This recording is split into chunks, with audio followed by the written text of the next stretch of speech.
Let's get it on then, shall we? Mwah.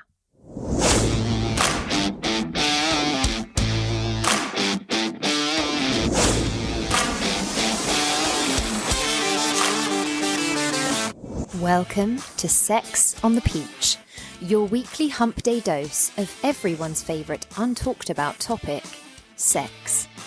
Let's get honest, let's get open, let's get comfortable, and let's get into this week's show. Friends, lovers, listeners, good morning. Happy Wednesday, happy hump day, and happy Sex on the Peach day. I am back from the Balkans and I'm ready to get discussing all things sexual fantasy, which, contrary to societal beliefs, are a very natural and very normal part of human sexuality. So if you are experiencing shame surrounding your sexual fantasies and desires, we want to get rid of that. Thank you for sending me in some of your fantasies. Today we'll be looking at the most common sexual fantasies, talking about how to reduce shame, looking at the difference between fantasy and desire, and also how to open up a conversation about your fantasies with a partner. And as always, I'll be answering some of your questions. And interestingly, most of the questions this week were the same one. But we'll get to that. So, let's get into it for today. Here is You Make My Dreams Come True.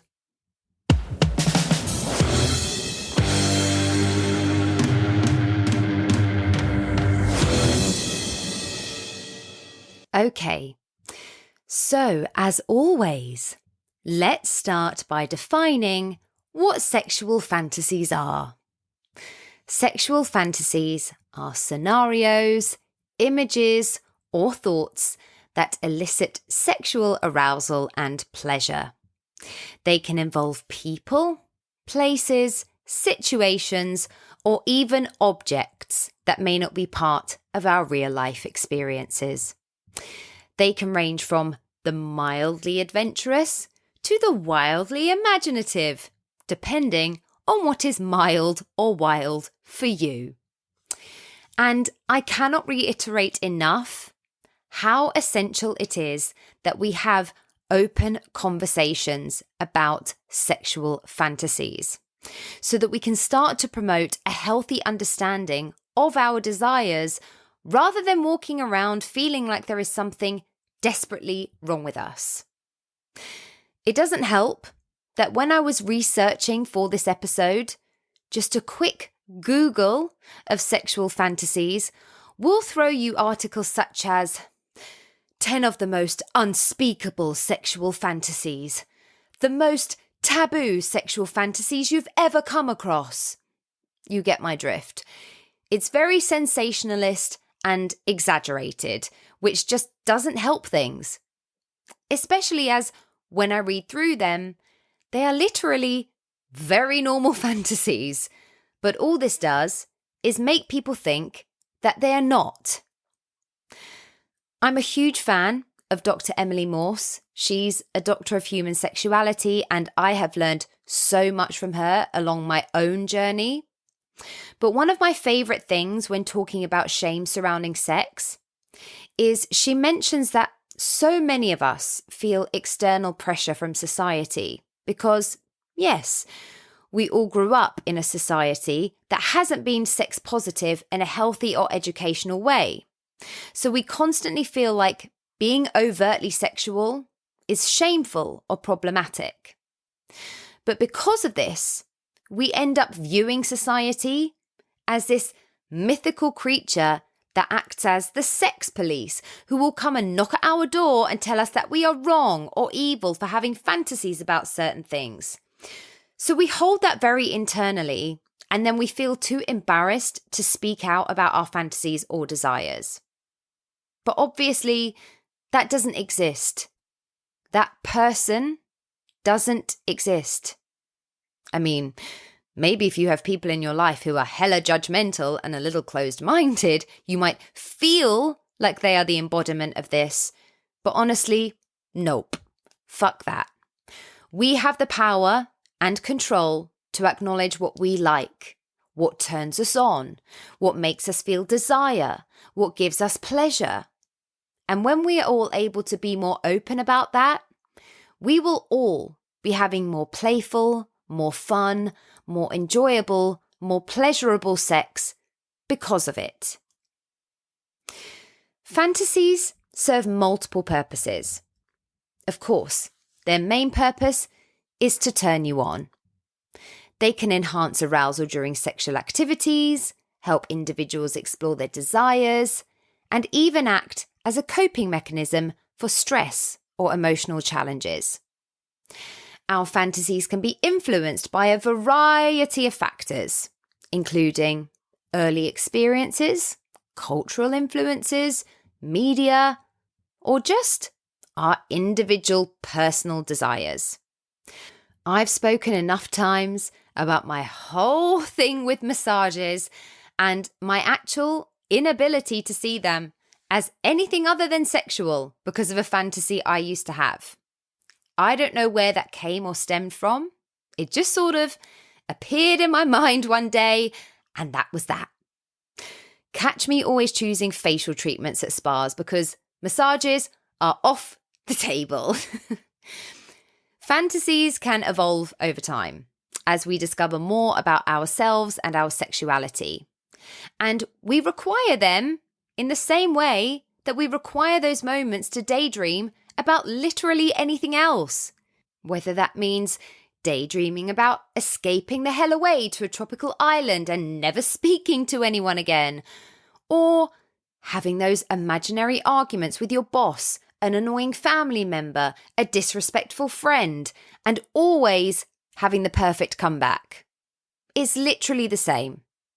We also don't have to act on our fantasies, but they are a way for our minds to provide a healthy outlet for stress, and sometimes as a result, they can then inspire us to make positive changes in our lives. Sexual fantasies are no different, but we constantly repress them because we feel like we can't talk about them. And that's because they are so heavily misunderstood. But the truth is, a lot of us are having the same ones. There are very common themes and categories of sexual fantasies that people tend to have. Yes, fantasies can vary widely, and obviously, for some people, they are incredibly specific. But they often fall into categories like power dynamics, role-playing, exhibitionism, voyeurism, BDSM, and group sex. We tapped into the BDSM world a lot more on season 1 in the episode Sex on the Leash. So if that's something you are looking to expand into with your sexual practice, that would be a helpful episode to check out.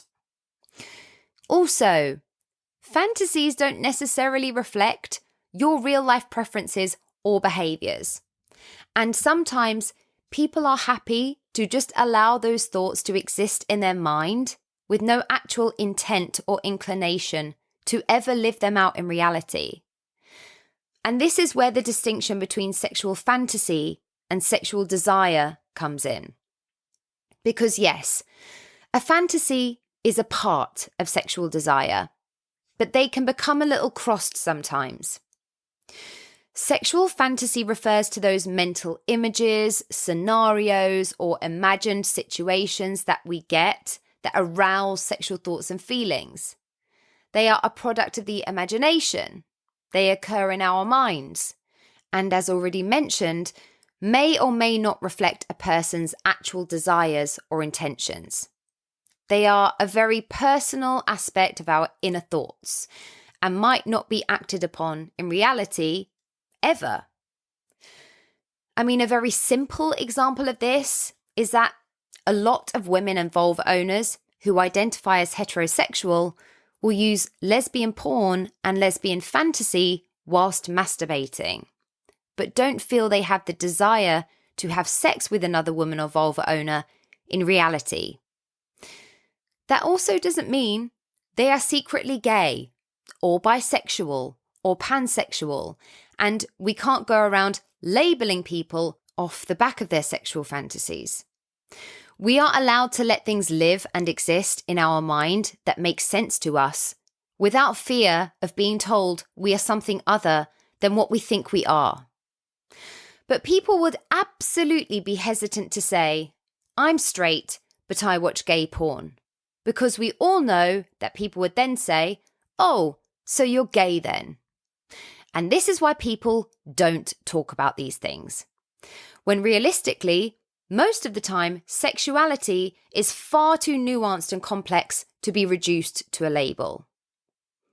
I digress, but I think you get what I mean.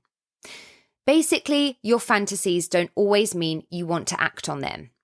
It's actually okay for them to have their place to reside in your mind if it makes you feel good and enhances your sexual experiences. Sexual desire encompasses a broader range of feelings, emotions, and physical sensations associated with the desire to engage in sexual activities, and is a more instinctive aspect of human sexuality. And it's usually more directed toward a specific individual, a general type of person, or simply the idea of sexual connection itself. Desire contributes to a person's overall interest in sexual experiences and comes from more of a place of intent to act upon than specific fantasies. So, looking at some of the fantasies y'all have, you will be reassured to know no one sent me in anything that was not included in the list we are going to speak from today. You are all in very, very good company. And I just want to take a second to say that I promise anything you send me to the anonymous link that I always put out, it is completely anonymous. I have no idea who sends me each message. And also, even if I did have a way to find out, I have absolutely no desire to. I don't wish to put names and faces to your fantasies. Sometimes people check in with me that it's actually anonymous, and I get it. This stuff is still nerve-wracking and vulnerable to talk about, and I completely understand the desire to remain anonymous, especially when you are sending in one sentence or one question on one topic which is completely out of the context of the entirety of your sex life, which is a huge thing. I'm not out here trying to be a secret sex fantasy spy. I promise you are safe with me. Okay, so Justin Leigh Miller, a social psychologist at the Kinsey Institute, conducted the largest and most comprehensive study ever on sexual fantasies. He asked around 4,000 Americans, it was something like 380 questions about their sexual fantasies. Now, these people ranged from 18 to 87 in age. They all came from different backgrounds, whether that was occupation, race, ability, sexual identity, gender identity, political stance, religious affiliation. And from these 4,000 people, he ascertained that sexual fantasy pretty much falls into 3 categories. The most common sexual fantasy in the majority of studies, including this one, and also the most common one that was sent in to me this week by everyone who did write in, is multi-partner sex, specifically threesomes. 95% of men and penis owners and 85% of women and vulva owners in this study fantasized about having multi-partner sex in all of the possible combinations. It's still considered taboo, surprisingly. But why are so many of us fantasizing about group sex? I've been open a few times that for me, threesomes are overrated. I'm like, they're fine. But that's just my personal experience. You might absolutely love them, so that's something you got to find out for yourself. And those with partners said, ideally their threesome would involve their partner, because newsflash, group sex doesn't mean you want to ditch a partner or that you are not satisfied by them. But why? Why is group sex and threesomes the most common sexual fantasy? Well, one thing that a lot of people crave in their sex lives is novelty. And it's different, especially if you've been with a partner exclusively for a long time and you are looking to try something new. All of a sudden, it's a new body, a new sexual energy, a new experience. And threesomes are often one fantasy that people actually want to try, rather than just wanting it to live in their imaginations. And if we take it to actual science, for penis owners, if you're having a threesome with two vulva owners, there is still that biological instinct to spread that seed. And I feel like I need to do an episode on group sex as a whole topic because there is much to talk about. But how do you actually have a threesome if this is your fantasy? Well, if you're in a relationship, you're going to have a conversation. And I cannot emphasize this enough. If your sex life has become a little stale, a threesome is not the answer to spice things up. And also, you should never feel pressured into having a threesome. If you are going to embark on this journey with a partner, everyone needs to be on board. Yes, threesomes can be an amazing experience for people to engage in, but if everyone isn't actually honest about their investment in it, it could end up being something that someone regrets or resents their partner for, which can happen when open and honest conversations surrounding the boundaries and guidelines don't happen. If you aren't already having open conversations about your sex life in general, a threesome or group sex is probably not going to be the most authentic place to start. Try opening up conversations about your sex life and getting into the groove of that being a regular and healthy part of your relationship, and opening a space to discuss fantasies in general, what you think about, what turns you on. Then, when the space for a threesome conversation opens up, you can discuss your boundaries. How, where might you find your threesome partner? Talk about what you think the experience might look like, and be honest if any images you conjure up incite any feelings of discomfort or jealousy, or things that you find particularly hot. You might be okay with your partner engaging in penetrative sex with someone else, but not oral sex, because maybe that's something you want to save for the two of you. Just be honest about what you see. Obviously, a vision is not always a replication of the reality of a situation.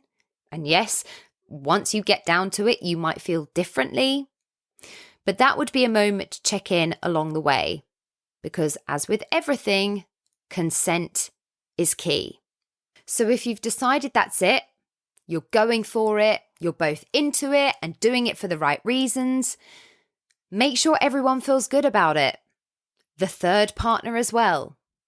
Discuss, communicate, consent with each other, and provide yourselves with the best environment for a pleasurable experience.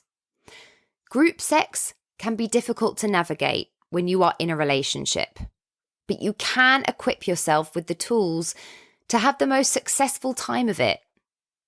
Also, this is focused on partnered threesomes.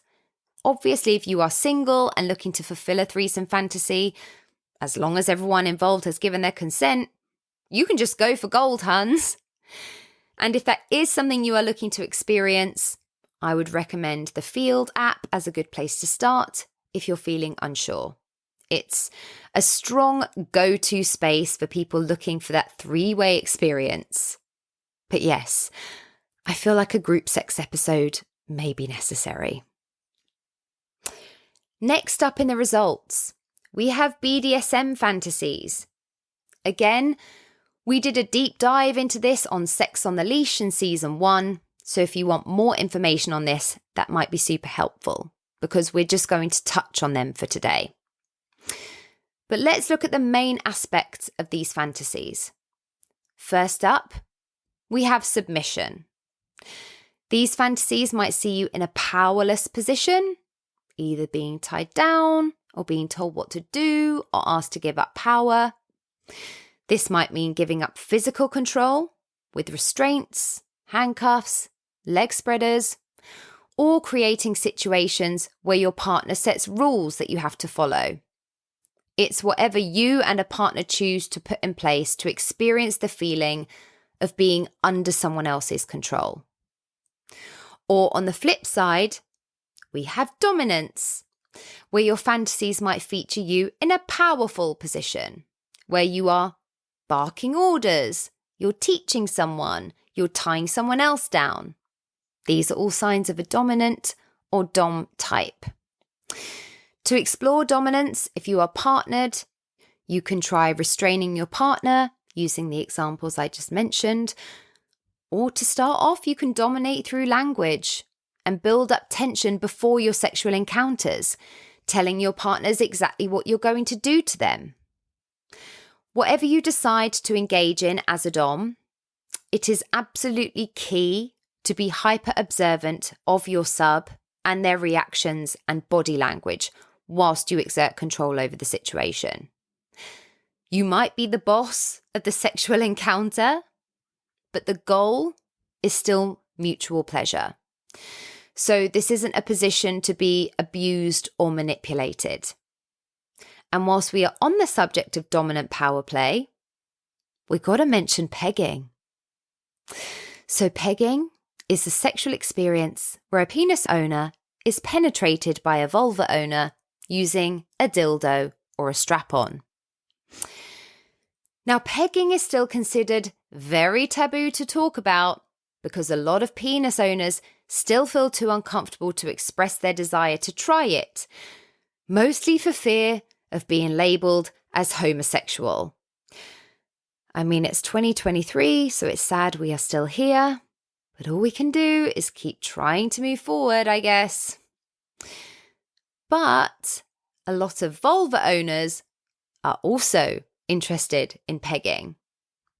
It's not something I've ever engaged in, so I can't speak from a place of personal experience on this one. But if it's something you want to try, go for it, babes.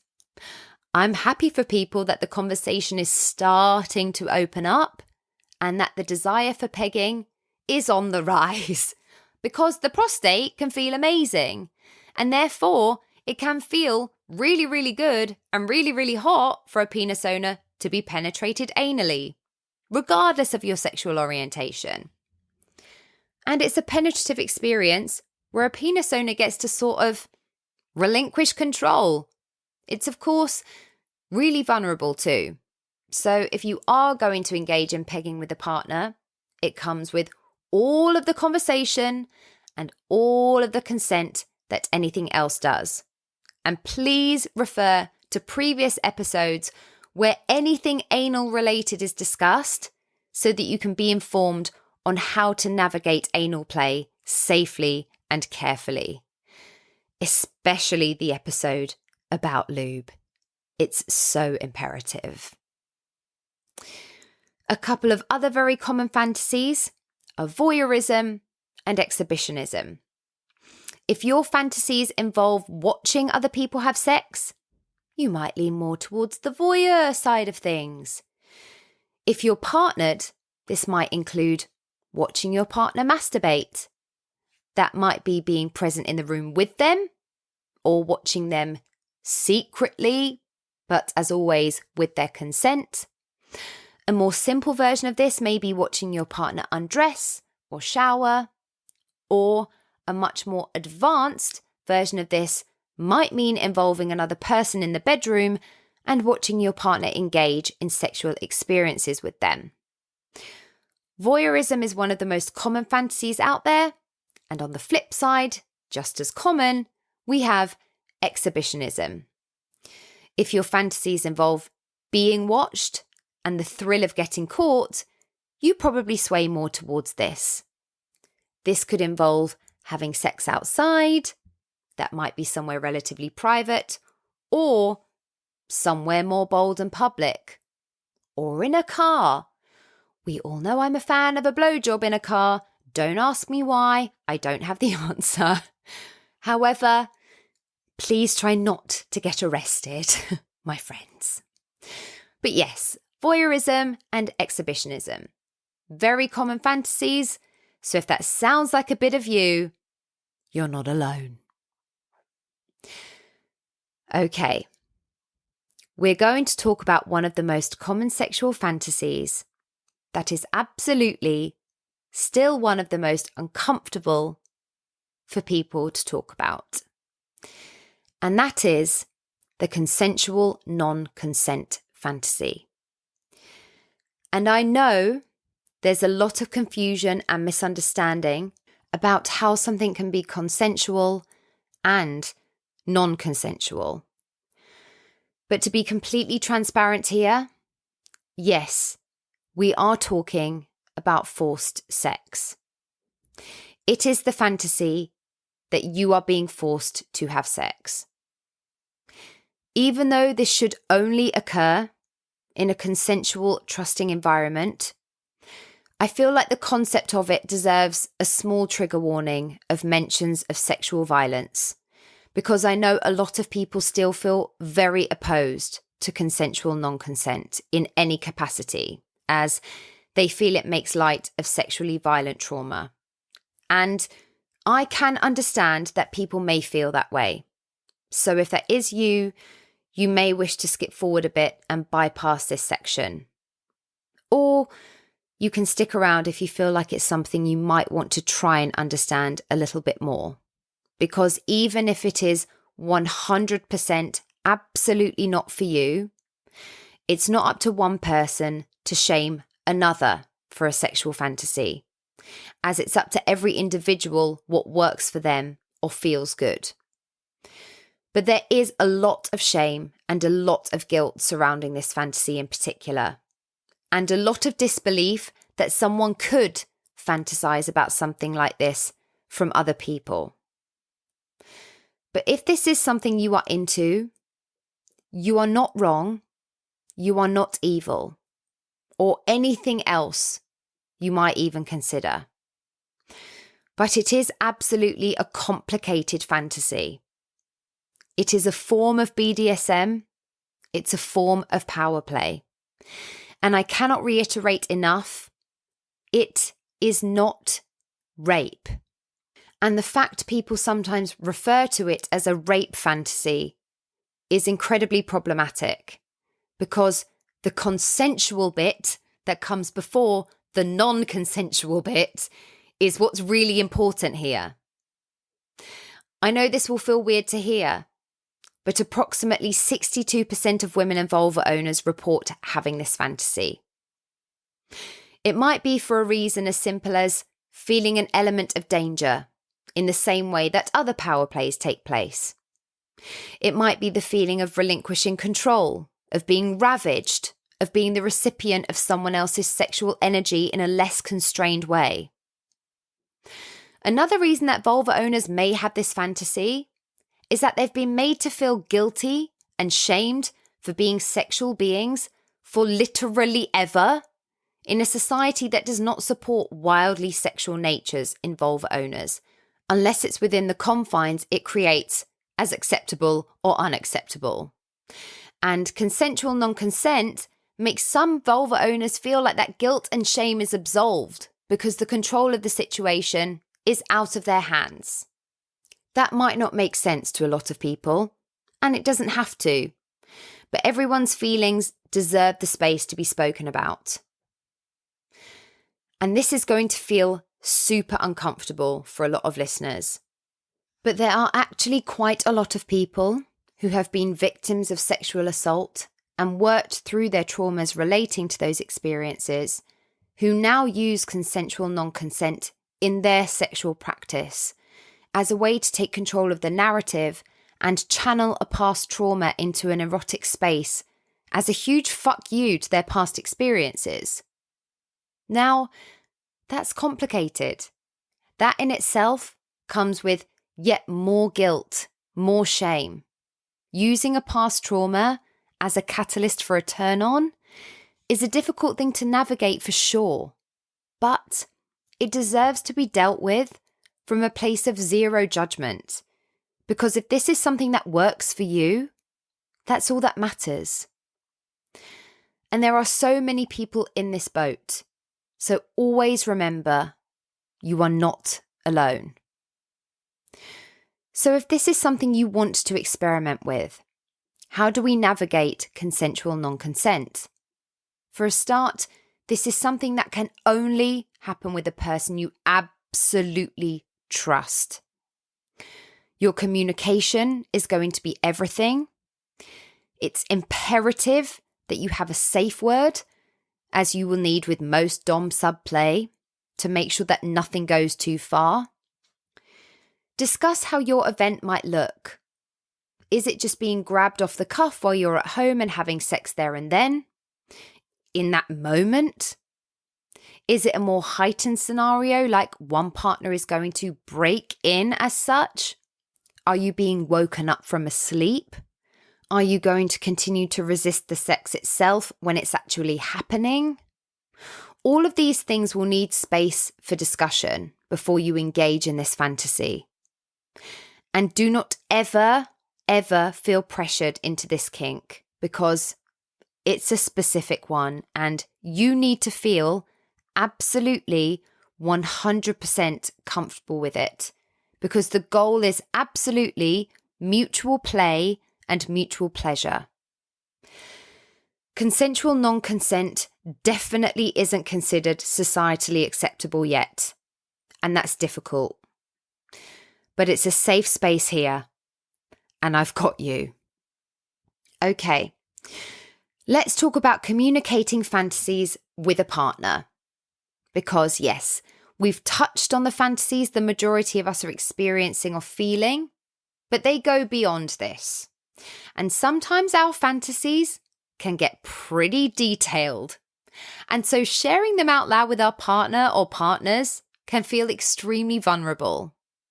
And it can be just as vulnerable when it's a newer partner and you're still figuring things out together, or with a longer-term partner, especially if conversations about sex haven't been a normal part of your practice in your relationship together.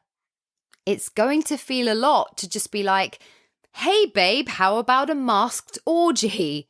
If you've gone for years without really speaking about sex in the first place.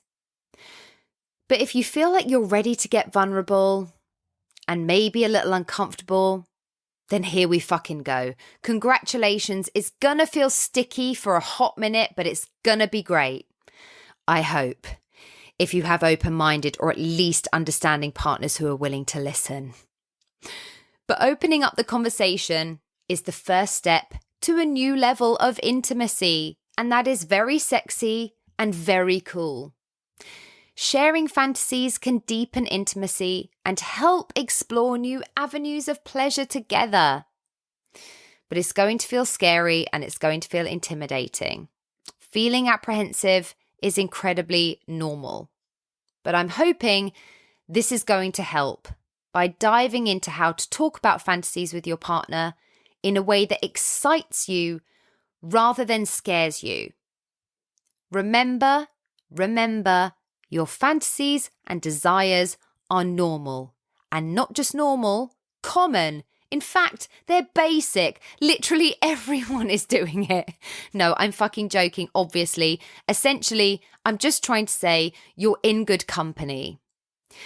Before you have the conversation with your partner, have a little conversation with yourself. Fantasy is really just a sense of curiosity, which is just another human emotion and a very healthy one at that. But when you really look into your fantasy, is it the setting? Is it the sexual act? Is it the power play? What is it in your fantasy that you are most intrigued by? I mean, it might be all of it, or it might be one aspect that can be interchangeable. But essentially, getting to the bottom of your own fantasies is only going to help you explain these desires to your partner with a bit more context. So, for example, if you do fantasize about having sex in a car, is the actual fantasy the risk of getting caught? So therefore, it's an interchangeable place. Or is it specifically in a car? You know what I mean? It can help to unpack your fantasy a little so that you can feel more confident when you explain it to someone else. You know that I want everyone to be talking about sex as casually as we talk about dinner or the weather, but I know a lot of people aren't. So just remind yourself that by opening up a conversation about your fantasies and sharing these thoughts out loud, what you're really doing is allowing your partner to get closer and understand new parts of you, which is only ever a really fucking cool thing. Sharing these fantasies doesn't even mean you need to carry them out with your partner, either right away or ever. It's just one conversation for now, and where you choose to go from there is up to you and your partner or partners. But actually, in saying that, you do also have the power to make that decision before you go in, as to whether it's something to just share some thoughts or whether it's going to be an ask to explore the fantasy together. And so maybe knowing your direction for the conversation might feel more helpful to some people. So go in with whatever intention feels easier for you. I tend to be a see where it flows kind of gal, but I know some people do find it easier when they have specific direction for a conversation that they feel nervous about. So take whatever feels best for you from this one. As with all of the sexual conversations we open up, you know I love a compliment sandwich. And if this is your first fantasy convo, it's going to feel more comfortable if you ease in from another direction of your sex life or experiences together. That might be a compliment from the last time you had sex or the last time you tried something new, letting your partner know that you really enjoyed the experience. Basically, you're setting the scene for a sex-positive conversation. You get what I'm saying. Ask questions about how your partner or partners feel about your sex life together, and if there's anything they've been specifically enjoying, anything they might like to try, because then you're in a space of not only being sex positive, but also being sex curious. Tell your partner that you're feeling vulnerable. Being honest is literally key. We don't have to pretend we're giving it chill AF, because what does that even serve? Knowing your partner is about to be honest and vulnerable about something is fucking cute and fucking hot, especially knowing that it's because they want to take a deeper dive into your sexual experiences together. So let your partner know that you want to share a fantasy with them. Again, you might not have the answers for the end of the conversation as to whether it's just a conversation for now, or you might want to act on it, but that's okay. You don't need to have the answers yet. And then you can get into it. What is your fantasy? Where does it take place? When did you start feeling this way? Who is involved? The more detailed you can be, the more there is for your partner to go off and understand. And then, of course, you can discuss if it's something you actually want to try together. Maybe you just want to use it as a source of dirty talk. But you can take it from there. Work your way through it together. Stay open-minded, stay non-judgmental, stay empathetic. I mean, hey, your partner might have the exact same fantasy. And whilst I'm on that note, I recommend all sexual partners to try a yes, no, maybe list. You can get a lot of these online. Balessa, who I work with, do one. But essentially, it's a long list of sexual interests from vanilla to extremely kinky. And you and your partner fill them out separately and then you compare. You might find you're both into things that you had no idea about. They are amazing. Give it a go seriously because you can open up so many spicy conversations and ideas with your partner, and you might not realize you have plenty of options to explore. Now, your partner might not be interested in the same fantasy that you have, which we'll get into a bit in one of the questions. And this is okay. If we want our partners to understand why we do have a fantasy, we surely have to hold the space to understand why they don't. Fantasies are amazing add-ons to your sex life, but they don't have to be a necessity. And at very least, you are opening up those doors to more conversations about your sexual experiences together, and that is a hugely positive thing. You may end up playing out your fantasies, and they are nowhere near as hot as you expected, and that's okay. You can laugh about it and move on. Some things are simply better in our imagination. That's why a lot of books that get turned into movies are better as books. Also, talking about your fantasies isn't a one-time conversation. Once you open that door, it's a journey that you and your partner can go on together in whatever way that means for you. But anything that elicits that exploration in your relationship is a huge thumbs up. Okay, so we're going to move into the questions for today, which there are surprisingly few because bar one other question, all of the questions asked the same thing. So it looks like a whole bunch of you have the same concern, which when this happens, I think, thank God we have the opportunity to discuss it, because when there's a common theme to people's sexual anxiety and no one is talking about it, that's when everything can feel incredibly isolating. And as we all know, that is exactly how I don't want people to feel. So I'm glad this has come up from so many of you today.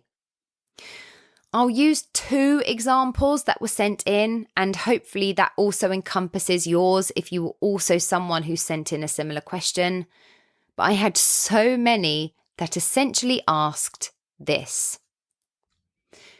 Where does one draw a distinction between fantasizing about someone sexually and genuinely being attracted to them? Context: being in a monogamous relationship but feeling attraction towards others. And where do you think the line is when fantasizing about someone other than your monogamous partner? Okay, so I totally get this. Navigating attraction and fantasies within a monogamous relationship can feel really fucking complex. But it is so important to remember that experiencing attraction towards other people, yes, even whilst in a committed relationship, is incredibly natural and incredibly common, even though we are taught we are the worst people to ever exist if we do it. But you're just human. You're going to feel attraction or fantasize about people who aren't your partner, especially when you are in a long-term relationship. You can love your partner with every single fibre of your being, and you are still going to experience attractions, desires, fantasies surrounding other people as you go through life and your relationship. And we need to be taught this from the get-go so that we don't all walk around feeling like Satan when it happens. It doesn't mean that you aren't satisfied or that you are unhappy with your partner and your relationship and all of a sudden all those years together are on death's door. If anyone says they've never experienced any of that towards another person during a long-term relationship, and they legitimately aren't lying, then good for them. But they can't use it as a tool to shame you for feeling differently. So if you do confide these feelings in someone and they do react in that way, put them in the fuck it bucket and switch conversation, because it simply ain't about that. We don't do morally superior in the sexual space, friends. And also, they're probably lying. Also, when people speak up on these things, the immediate visceral response is that you're going to act on it. And it doesn't necessarily mean that at all. You don't stop noticing every other human the minute you are in a relationship, and crushes are normal and also healthy. A lot of this is to do with literal science. The feelings we have at the beginning of a relationship are related to the chemicals and hormones racing through our bodies that scientifically change as we settle into the longer-term aspects of a relationship. But sometimes a little crush can get those chemicals moving again, and that can sometimes be used to channel some revived excitement into your existing relationship. We don't always have control over our thoughts and feelings, as much as some people will tell you that you do. We only really have control over our actions. But let's look at a couple of aspects of fantasy versus attraction in the hope that it helps. When it comes to intentions and actions, fantasies are often private and may not translate into actions or intentions to pursue a real-life relationship or encounter.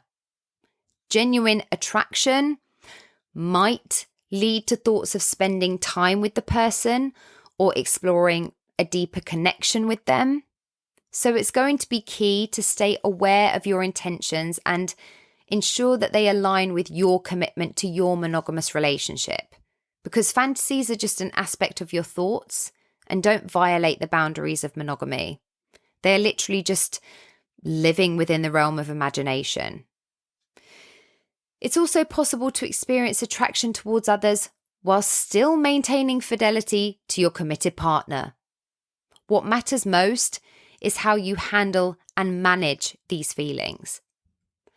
A fantasy might just be an explicit or vivid sexual scenario that you imagine with someone other than your partner.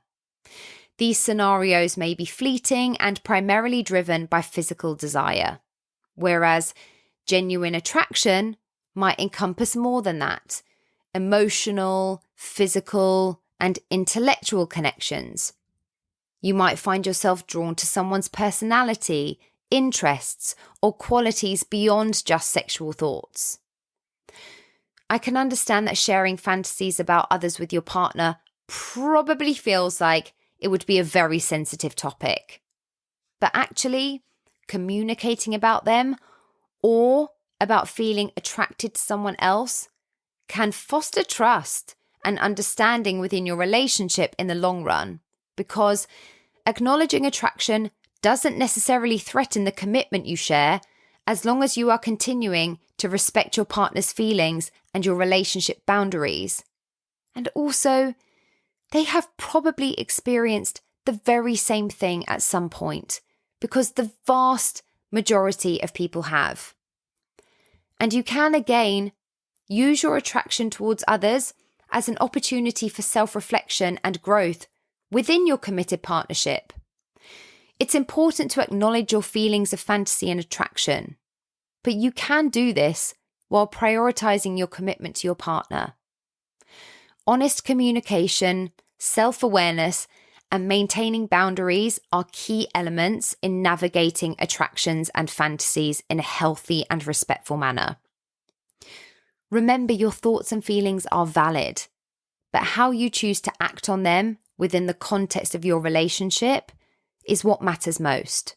Obviously, the line between fantasizing about someone other than your monogamous partner and maintaining the commitment to your relationship can be subjective, and it's going to vary from person to person.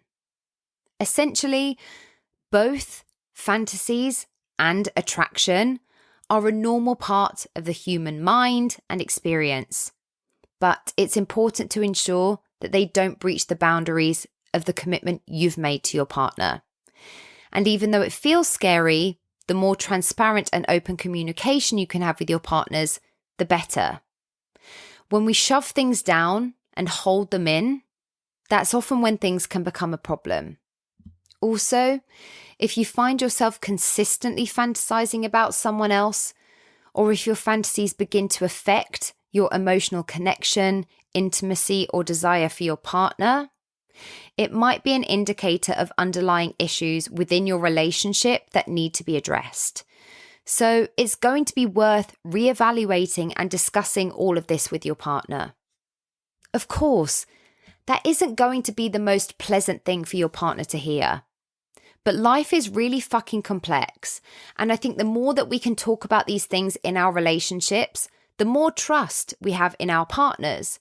And that builds a much stronger foundation than pretending or hiding or lying. Of course, every person and every relationship is unique. So you know what constitutes a breach of the boundaries you put in place in your specific relationship.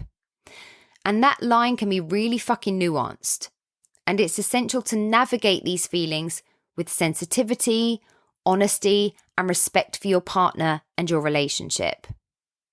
Open communication, self-awareness, and a commitment to maintaining the trust and well-being of your relationship are key factors in determining where the line is for you personally and how to move forward from there. I feel like that was all a bit long-winded, but I'm hoping something in there helps. But do not worry, friends, it is normal. You are all in it together because it's literally normal. So please don't beat yourselves up over fantasies, attractions. They happen, and you can feel reassured that they are really fucking common. And it doesn't mean you are a bad, unfaithful, untrustworthy person. It just means you're a fucking human, and monogamy is complicated and difficult at times. But you've got this, and it's all okay, I promise. Okay, the only other question for today I got that wasn't encompassed in the conversation above. If your partner has a particular fantasy that you are not interested in pursuing, do you recommend just letting them explore it elsewhere? Okay, well, addressing a partner's fantasy that you are not interested in pursuing can be a delicate situation, and deciding whether to let your partner explore that fantasy elsewhere is going to completely depend on the dynamics of your relationship, your comfort levels, and your boundaries. But you know what I'm going to say first. Before you make any decisions like that, you're going to have to communicate. Open communication here is key. Discuss the fantasy openly and honestly with your partner. Take the time to express your feelings, concerns, and reasons for not being interested in pursuing the fantasy yourself. And also listen to their point of view back with understanding and an open mind. Take the time to understand why the fantasy is important to your partner, which can help you gain a bit more insight into their desires and motivations for the fantasy. That may change things for you. It may not. And also, when I say it may change things for you, that's not in any way me condoning you feeling coerced into trying something you do not want to. Obviously, that is not okay, and I do not agree with that. You do not have to do anything you don't want to do. But one of the biggest issues with fantasies is they are heavily misunderstood. And so when there is more understanding around them, they may feel different. And I think that's important. Also, look at your boundaries and discuss whether there's a middle ground that both of you can agree on. It's often possible with most things in the sexual space to find compromises that honour both partners' desires and also comfort levels. Or even if the specific fantasy isn't appealing to you, but you feel like it's a sign that something needs a bit of a switch up in your sex life, or maybe you're in a little bit of a rut, you could use it as an opportunity to explore other ways to enhance your sexual and emotional connection that can deepen your intimacy together? Does your partner want to explore it elsewhere? Is that something they've expressed to you that they want to do? If they have, and you are actively considering it, be really honest with yourself about your feelings. If you anticipate feeling jealousy or insecurity, it's important to address these emotions and then find ways to cope and communicate about them. I've discussed in many an episode that if there's something specific a partner is into that is absolutely categorically not for me, anal sex, then I am happy for them to explore it elsewhere, as long as it is done safely and respectfully. But I can confidently say that it wouldn't impact my relationship with that person. You have to consider the potential emotional and relational consequences of allowing your partner to explore this fantasy elsewhere. Will it affect your emotional connection, your trust, your intimacy? Will it bring you closer or create distance? Will it lead to feelings of jealousy, insecurity, resentment? I know these are all uncomfortable things to sit in, but it's really important that we allow ourselves those moments of discomfort, because we can then make decisions that are rooted in reality rather than just hoping for the best in a situation that is incredibly vulnerable and requires a huge amount of trust. It's okay to take time to figure this out and revisit the topic after both partners have had a chance to think and process your feelings. But also, if you are fine with your partner doing this, cool. Don't let other people tell you that it's weird or wrong or whatever, anything like that. It's your relationship. As long as you are happy and they are happy and you're making it work with each other, that allows your best sexual lives to happen, great. But just take your time before you make the decision if you feel unsure. And know that there will need to be a space for reassurance and support. So if you do decide to let your partner explore the fantasy elsewhere, ensure that both of you feel supported, reassured, and loved throughout the process. Ultimately, every relationship is unique, and there's no one-size-fits-all answer. The decision to let your partner explore a fantasy elsewhere is going to be a deeply personal one. What matters most is open communication, empathy, understanding, and a willingness to prioritize the well-being of both of you and the relationship itself. I hope that helps.